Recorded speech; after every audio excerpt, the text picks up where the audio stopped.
Donc ces séquences thérapeutiques du cancer de prostate métastatique, vous savez bien que ces dernières années, donc on avait 6 molécules qui étaient enregistrées, je ne vais pas revenir sur les détails, et que si on faisait les combinaisons de ces 6 molécules, on pourrait en trouver 720 différentes. Donc si on les étudiait une par une, ça serait compliqué. C'est un petit peu ce qu'on avait en tête il y a quelques années, mais on va essayer d'éclaircir un peu la situation.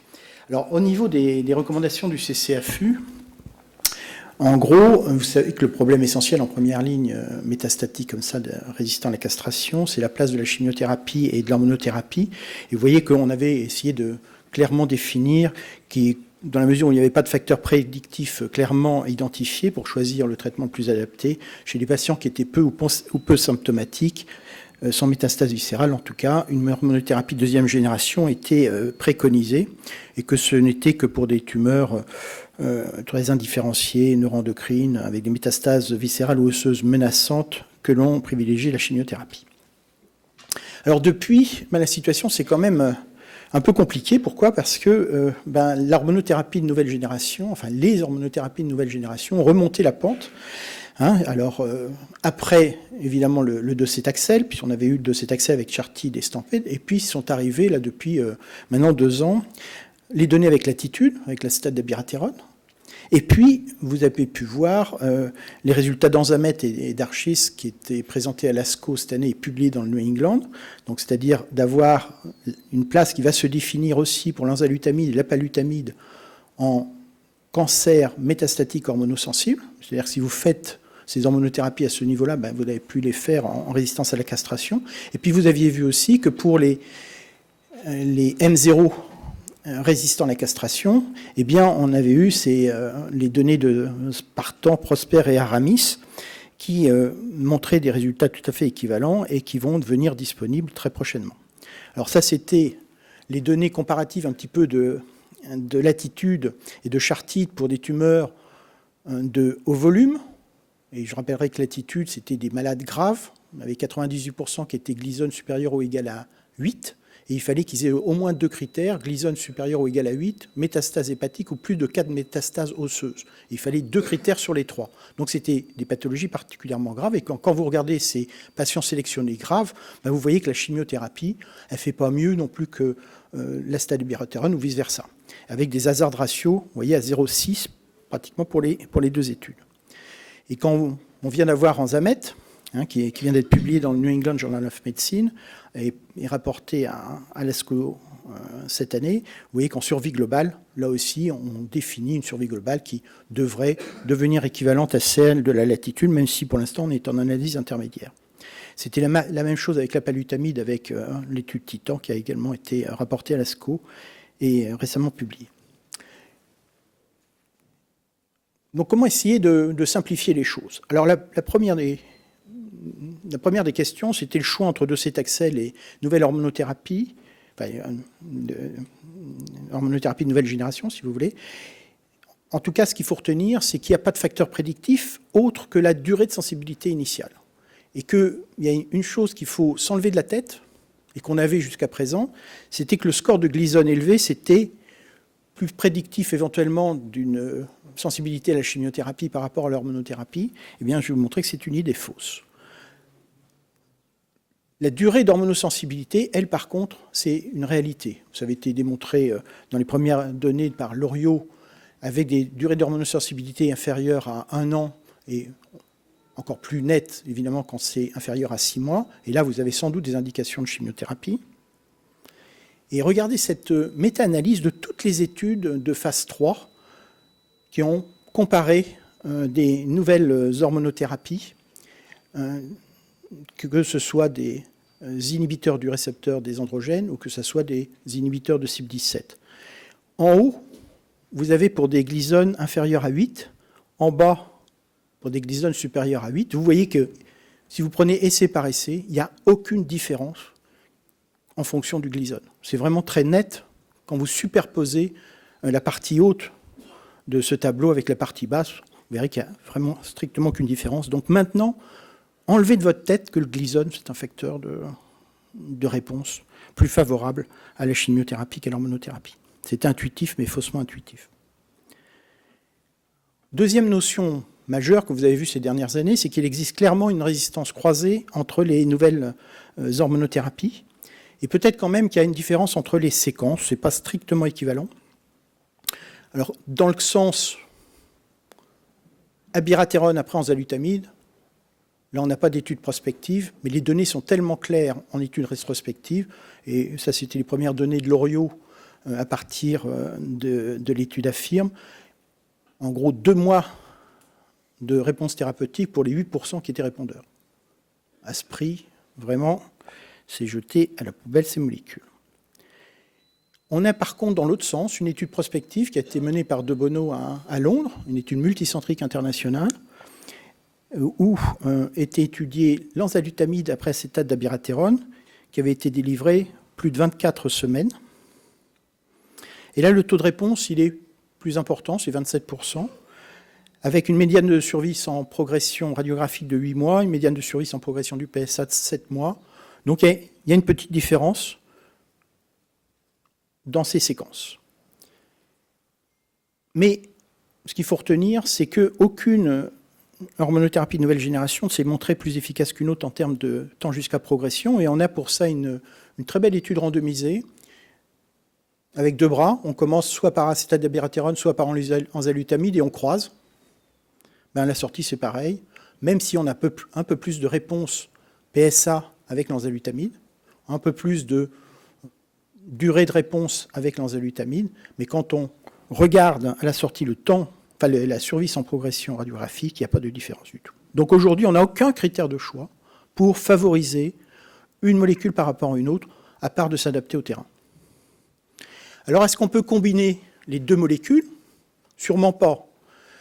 On a eu cette année une étude de phase 3, Alliance, et je pense qu'on aurait pu se passer de cette étude si on avait travaillé en préclinique, parce que vous voyez, il y a plus de 1100 patients dans cette étude randomisée, où on compare l'association des 2 à enzalutamide.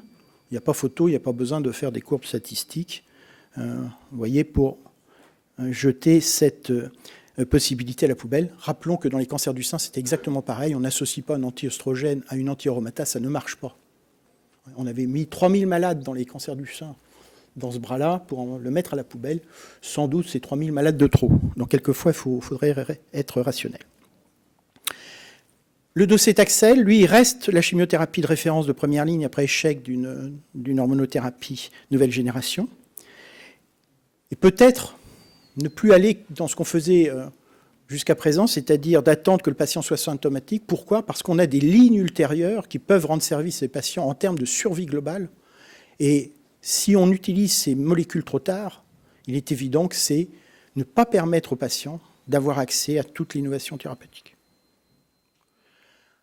Alors, est-ce que faire des taxanes après des hormonothérapies de nouvelle génération leur fait perdre de leur efficacité? Non. Ça a été montré dans l'étude Cougar A302 avec l'acétate d'abiraterone.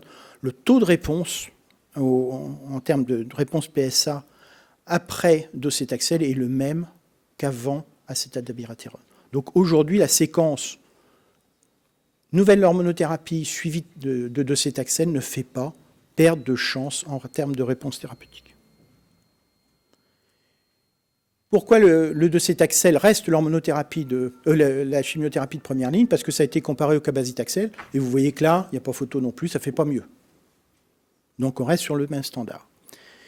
Alors que faire quand vous avez eu maintenant du docétaxel dans le cadre, je dirais, des cancers de prostate hormonosensibles, c'est-à-dire une attitude que vous aviez à partir des données de Chartide ou de Stampede?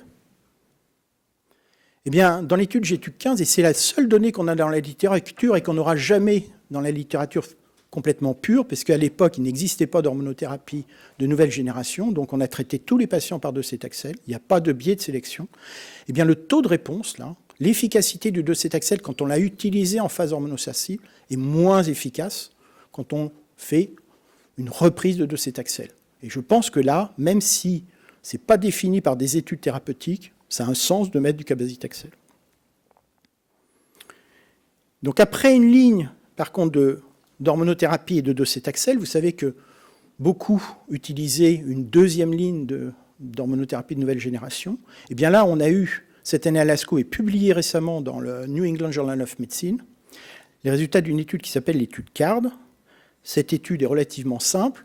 Pour les patients qui ont reçu soit de l'enzalutamide, soit de l'acétaldabiraterone et du docétaxel, quel que soit l'ordre, ils étaient randomisés entre cabazitaxel et l'hormonothérapie de deuxième génération qu'ils n'avaient pas reçue. C'est-à-dire ceux qui avaient eu de l'abiraterone étaient switchés avec de l'enzalutamide et vice-versa. Mais il n'y a pas photo sur les résultats, à la fois en termes de survie sans progression radiographique, qui était le critère de jugement principal. Vous voyez, 8 mois versus 3,7 mois, avec un hazard ratio à 0,54. C'est valable quelle que soit la séquence, que vous commenciez par de l'enzalutamide ou de l'acétaldabiraterone. Donc ça importe peu que vous ayez reçu une hormonothérapie ou une autre. Et surtout, vous avez des bénéfices en survie globale. Donc aujourd'hui, il n'y a pas de place pour des hormonothérapies de deuxième ligne par rapport au cabazitaxel pour les patients qui sont susceptibles de le recevoir. Évidemment, il faut qu'ils soient fit, il faut qu'ils aient l'âge, il faut qu'ils aient l'état général qui le permette. Autre nouveauté, c'est que pour les patients qui sont avec une tumeur qui présente des altérations au niveau des gènes de réparation de l'ADN, et je vous rappellerai que c'est aux alentours de 20%, la moitié en germinal, la moitié en somatique, le traitement de référence, il va devenir l'olaparib. Pourquoi je dis il va devenir? Parce que ça vient d'être rapporté à l'ESMO cette année, qu'on n'a pas encore la publication, mais vous allez voir les données de cette étude qui s'appelle l'étude profonde, qui est une étude anglaise, enfin britannique, qui est un effort énorme, puisqu'ils sont partis de 4000 patients métastatiques, résistants à la castration. Ils ont essayé de séquencer, ils ont pu séquencer 2700 patients et trouver donc des anomalies sur les gènes de réparation de l'ADN. Et ceux qui avaient des anomalies sur des gènes de réparation de l'ADN, ils ont pris deux cohortes. Une cohorte avec des mutations sur BRCA1, BRCA2 et ATM, qui sont les plus fréquentes, et l'autre cohorte sur il y a une vingtaine de gènes de réparation de l'ADN, je dirais sur les 17 autres, si vous voulez. Et ils les ont randomisés entre une hormonothérapie de deuxième génération, sachant que c'est une deuxième ligne, ils avaient tous reçu une hormonothérapie de nouvelle génération en première ligne, et l'olaparib. L'olaparib, c'est un inhibiteur de PARP. C'est un médicament qui aujourd'hui a une AMM dans les cancers du sein, dans les cancers de l'ovaire, chez les patientes qui sont mutées, notamment BRCA1, BRCA2, ou un peu plus rarement sur des RAD 5C, etc.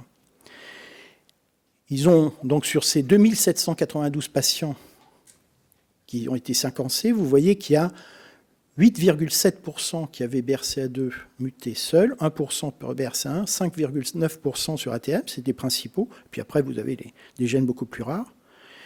Et bien en termes de survie sans progression, vous voyez que l'olaparib fait nettement mieux qu'une hormonothérapie de deuxième génération en deuxième ligne, avec donc une survie sans progression 7,39, 3,55, avec un hazard ratio à 0,34, donc très très bas.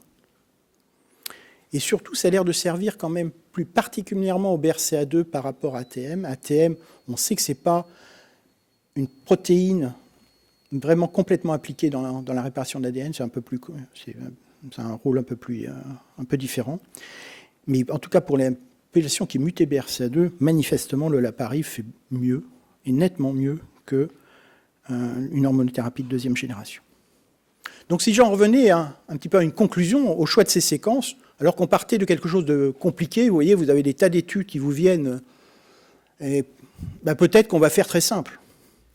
En fait, vous privilégiez les nouvelles hormonothérapies de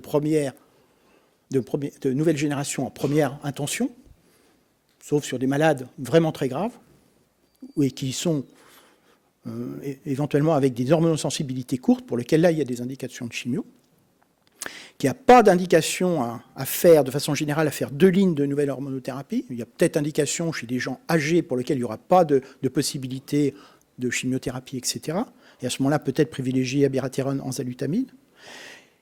Que le docétaxel reste la première ligne de chimiothérapie, que le cabazitaxel donc reste la deuxième ligne et est meilleur qu'une hormonothérapie de deuxième génération. Donc attention de ne pas faire perte de chance avec 2 lignes d'hormonothérapie.